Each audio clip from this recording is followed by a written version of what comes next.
Good evening friend. आप सभी लोगों का मेरे YouTube channel future academy by CP sir में स्वागत है। आज मेरा सहयोग देने के लिए हमारे गांव के एक जने हैं बजरंग बली, कोई आए हैं, कुछ पूछा है तो हम कहा चलो ठीक है, छोटा मोटा वीडियो भी बना देते हैं, साथ में उनको बता भी देते हैं। तो आप लोग ध्यान दीजिएगा, ये मतलब किस टॉपिक पे उनकी मतलब एक बात थी कि आप मुझे सर बताइए जैव प्रक्रम क्या है। जब कोई पूछता है तो अब जैव प्रक्रम जो नहीं जानते उनके लिए बहुत ही स्पेशल लगता है कि बहुत बड़ी चीजें होंगी। बहुत सिंपल चीजें हैं जैव प्रक्रम। आप एक चीज समझिए कि जीवों को जिंदा रखने के लिए कुछ ऐसी प्रक्रियाएं हैं जो निरंतर क्या होती हैं, चलती रहती हैं, कभी बंद नहीं होती है। सोचिए कि मतलब आपका श्वसन कभी बंद नहीं हो सकता, आपका पाचन कभी बंद नहीं हो सकता, आपका उत्सर्जन कभी बंद नहीं हो सकता। अगर ये सारी चीजें क्या हो जाएं, बंद हो जाएं, तो आप भी स्विच ऑफ हो जाएंगे। मतलब आपका भी क्या होना, पक्का खत्म होना कुछ निश्चित है। क्योंकि आप कभी भी देखिए रेयर कंडीशन में लोग कहते हैं एक बैग किडनी फेल हुई है, तो किडनी फेल हुई है कि मतलब फिल्ट्रेशन के काम का होगा, खत्म होगा, और किडनी बढ़ेगा तो आदमी बढ़ेगा। उसी प्रकार से अभी मान लो किसी का हार्ट बीट या फिर धड़कने क्या हो जाए, बंद हो जाए, तो फिर क्या है, सब मामला खत्म है। फिर वह गांव में कहावत कह के चलो हेरो काटो पीटो ले चलो। तो आप एक बात समझें कि जीवन मतलब जीवों को जिंदा रखने के लिए ऐसी जैविक क्रियाएं जो निरंतर क्या हो, चलती रहें, उसी को तो जैव प्रक्रम कहा जाता है। श्वसन, पाचन, उत्सर्जन, इन सबको तो क्या कहते हैं, जैव प्रक्रम कहते हैं भैया। यही होता है, समझ गए बोलिए। तो ये बात का समझा करो कि जैव प्रक्रम का मतलब है कि जीवों के अंदर ऐसी चलने वाली जैविक क्रियाएं जो उनको जिंदा रखने में क्या करती हैं, सहायता करती हैं, जो कभी बंद नहीं होती हैं, उन्हीं को जैव प्रक्रम कहा जाता है। तो सबसे पहले अगर देखा जाए तो पाचन क्रिया, भाई जीव में सबसे बड़ी महत्वपूर्ण क्रिया अगर देखा जाए तो पाचन क्रिया का जीव का जिंदा रखे में का करते है, बहुत बड़ी सहायता करते है। काहे? क्योंकि हम भैया बिना खाए रह नहीं सकते, हमें कुछ ना कुछ खाए के पड़ी। और खाए के बाद ये समझो आप कि कहूँ ऐसा सुने है कि एक दिन खाए लियो तो 4-6 दिन खाए के ना पड़े, ऐसा संभव नहीं है। प्रतिदिन आपको क्या करना पड़ेगा, खाना पड़ेगा। और प्रतिदिन आप जो खाते हैं उसका क्या होता है, पाचन होता है। तो वो पाचन क्रिया कहाँ पाई जाती है, पाचन तंत्र में। कहाँ होती है, पाचन तंत्र में। और पाचन तंत्र क्या है, एक लंबा चौड़ा सिस्टम है। क्योंकि उस सिस्टम मैंने क्यों कहा, क्योंकि पाचन भोजन का कहां से शुरू होगा, तो कहा जाए तो मुख से ही प्रारंभ हो जाता है। क्योंकि हम अगर पाचन क्रिया की बात करें तो भोजन के खाद्य पदार्थों के टुकड़े को हम कहाँ रखते हैं, मुख में। और मुख में हमारे पावा जाता है 32 दांत। क्योंकि दंत, यही बात पर हमें एक बात याद आई गए कि दंत सूत्र का होते जान लीन जाए, तो दंत सूत्र जो होता है वो होता है 21-23 गुणे 2, और कुल मिलाए के 32 के दांतों संख्या कति होती, 32 होती। और वही 32 दांत जो है भोजन का खूब जबरदस्त का करत है, तोड़त है, छोटे छोटे टुकड़ा में अतना तोड़त है कि बिल्कुल लुगदी के समान हो जाए। और एक बात और है, भोजन का तरल बनावे के लिए मुख में हमरे एक तो जीभ पाई जाती, और उनसे क्या निकलता है, लार निकलता है। और लार भोजन को लसा बनाने में क्या करता है, सहायता करता है, जिससे भोजन आसानी से ग्रसनी से क्या हो जाए, अंदर चला जाए। और ग्रसनी का है, ग्रसनी का देहात में पहले कारण है खूब बड़ा मुंह बाऊ तो कौआ दिखाई पड़ी, वो कौआ जो है वही का कहा था, ग्रसनी कहा था। अब क्योंकि ग्रसनी के बाद ही चूंकि कंठ द्वार का है, ग्रसनी है, तो कबो कबो देखा तो ये कि रूखा सूखा चीज हो या बड़ा हुई तो वो गटई में अटक जाते, तो कहाँ अटकत है, कौए में। क्योंकि हमरे आपके अनुसार कौआ में, हमारे अनुसार कहाँ, ग्रसनी में। क्योंकि हम जानी थे वही भाग का कहते हैं ग्रसनी। और ग्रसनी से ही जुड़ी हुई एक और लंबी नलिका होती है जिसे ग्रास नली और अंग्रेजी में ओसोफेगस कहा जाता है।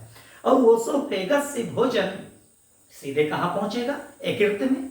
क्योंकि भैया वही काम है स्टोर कर, वो पहले धीरे धीरे भोजन जो गवा सबका का के स्टोर के, तो स्टोर करे के बाद ही वो कौनो भी प्रकार के पाचक रस नहीं निकालते। एक चीज और भ्रमित हो जातो तो ब्रह्म न रहो कि भोजन पचावे के लिए यकृत की दीवार से किसी भी प्रकार के पाचक एंजाइम का श्रवण नहीं होता है। तब भैया वहां से सबसे पहले एक चीज जाने, पित्ताशय निकलता है। पित्त काहे के निकलता है? भोजन के अम्लीयता को क्या करने के लिए, बराबर या बैलेंस करने के लिए पित्त का क्या होता है, श्रवण होता है। लेकिन हाँ, एक महत्वपूर्ण घटना होती कृतमा, और वो के नाम है इंसुलिन का श्रवण। इंसुलिन हमारे शरीर में निकलत है जबरदस्त, और हिपैरिन निकलत है। हिपैरिन का हो, हिपैरिन एक चीज हो कि रुधिर का जमावे में थक्का, कोआगुलेटिंग जिसको कहते हैं, थक्का जमने में क्या करता है, सहायता करता है। इस प्रकार का एंजाइम है कि कट पिट जाए अगर कहीं में तो क्या निकलता है रुधिर से, मतलब उसी जगह से रुधिर बाहर आता है। तो उस रुधिर अपने आप कैसे बंद होगा, आपने देखा होगा कुछ समय बाद क्या होता है, बंद हो जाता। तो बंद होने के लिए उसके लिए एक एंजाइम है जो रिस्पॉन्सिबल है, उसका नाम क्या है, हिपैरिन। और वो रुधिर का थक्का जमने में क्या करता है, सहायता करता है। तो एक बात ध्यान रखना आप सभी लोग कि पाचन क्रिया क्या है, तो पाचन क्रिया मुख से ही क्या होती है, प्रारंभ होती है और बहिक्षेपण तक चलती है। तो बहिक्षेपण का है, क्योंकि यकृत के बाद भोजन कहाँ भेजेगा, छोटी आंत में। और छोटी आंत के नाव तो छोटी है, लेकिन उनका लंबाई का है सबसे बड़ी है। फिर वह के बाद ही भोजन का भेजागा बड़ी आत्मा। तो बड़ी आंत के नाम तो बड़ी आंत है, लंबाई का है छोटी है, अपोजिट है। और उसके बाद में जब सब कुछ पाचन हो जाता है तो भैया मलाशय होता है, ठीक है। तो मलाशय में जो वेस्ट मटेरियल है वो स्टोर्ड होता है, और समय समय पर उसका क्या करे पड़ता है, परित्याग। और वही मलाशय से वेस्ट मटेरियल के परित्याग के प्रक्रिया ही बहिक्षेपण कही जाती। बार बार का करो, शरीर से परित्याग कई दो कोनो चीज करे कि बाहर का हो जाए, निकल जाए। और वही का एक तो सुंदर खूबसूरत लाइन में कहा जाता है बहिक्षेपण।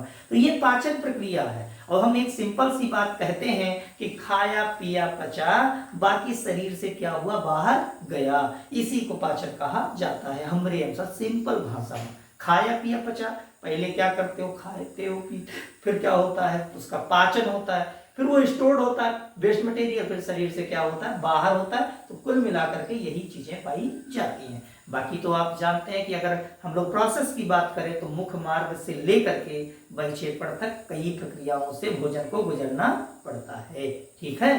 फिर बात आती है किसकी, श्वसन की। श्वसन क्या है पूछा जाए, मैं बार बार एक बात कहता हूं कि श्वसन वो नहीं है जो हम सुनते हैं समझते हैं, क्योंकि हम यही समझते हैं कि सांस ले लिए और सांस क्या कर दी, बाहर कर दी, यही श्वसन है। नो, ऐसा समझना क्या गलत है।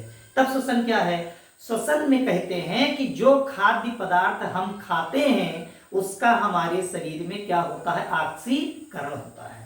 और उस ऑक्सीकरण प्रक्रिया के दौरान ही भोजन क्या होता है, टूटता है।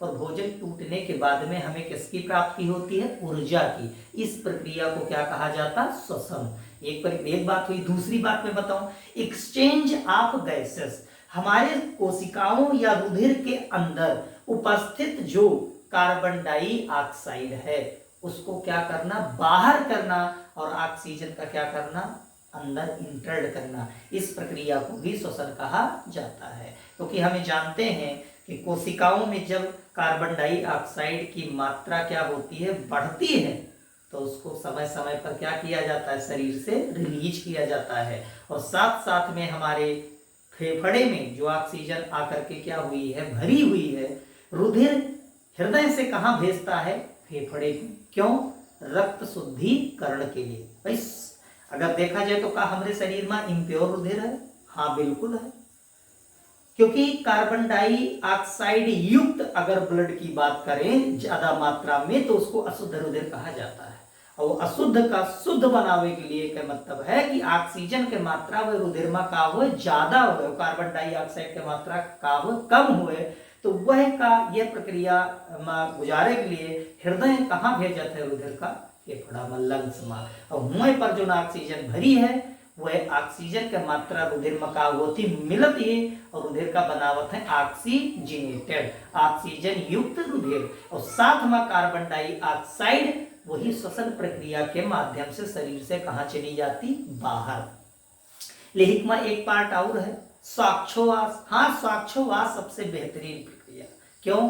क्योंकि इसका समझे के लिए आप योगासन प्रक्रिया अगर करते हैं तो स्वाक्षोवास आसानी से समझते होंगे कि बाहर से ऑक्सीजन को कहां ले जाना, फेफड़े के अंदर, और वहीं पर क्या करना, रोकना, और रोकने के बाद में कुछ समय बाद उसको फिर क्या कर दिया जाए, रिलीज कर दिया जाए, छोड़ दिया जाए। इसी प्रक्रिया को स्वाक्षोवास कहा जाता है। फिर एक बार समझिएगा, ऑक्सीजन को कहां ले जाना, फेफड़े तक ले जाना, फिर उसको क्या करना, छोड़ देना, क्या कहलाता है, स्वाक्षोवास। तो आशा करते हैं कि वीडियो आपको समझ में आया होगा और जैव प्रक्रम भी आप समझ गए होंगे कि जैव प्रक्रम क्या है। जीवों के अंदर ऐसी प्रक्रिया जो कभी बंद ना हो, इसको अनुरक्षण क्रिया भी कहा जाता है। और इसमें जिसमें मैंने बताया, पाचन है, श्वसन है, परिवहन है, ठीक है। तो इन सभी प्रक्रियाओं में क्या होता है, कभी कोई बंद नहीं होता। अगर ये काम करना बंद कर दें तो शरीर भी काम करना क्या करेगा, बंद कर देगा।